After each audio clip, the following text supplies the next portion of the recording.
So we've got all the majority of the parts installed in the unit outside. So normally what you would tend to see is another pump. You'll have a few more expansion vessels at the top.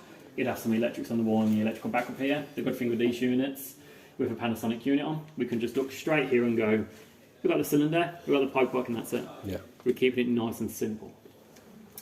This is your three-way valve. So this is what diverts the water around your heating and hot water circuit. So we have the water coming into the property from the heat pump here. This valve will say, I need to go to my heating circuit, which if it does, it goes here and diverts back around to the heating.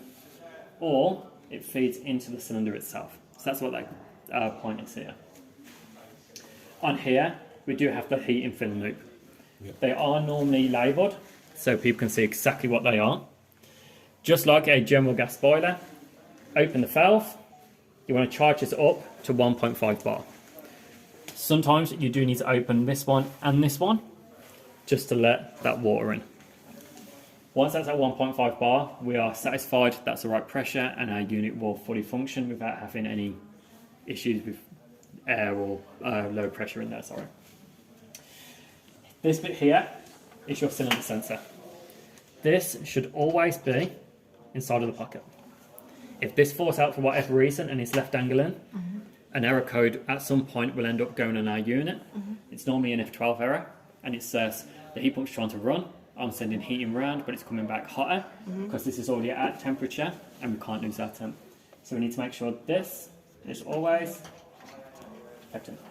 This is why the heating engineers have actually technically made sure it's secured on the cylinder itself, so it's very hard to pull it out. But it is worth noting. The other things that I would point out to you, obviously these should never ever be touched. This is for your G3 kit, this is for your pressurisation in the cylinder. A plumber has to do this and they need a special qualification called G3 to touch these. So homeowners should never touch any of these bits. Very dangerous from that side of it. On here, it is just worth you noting on this side. This is a bleed valve and this is an air separator. So if there is any air in the system, this should automatically get it out. But mainly the plumbers will do this. If there's any leftover air, they might open this up to get the last remaining air out of there. So that's what that is. So that's really explaining. Oh no, one more. In the unit itself, we also have an immersion heater.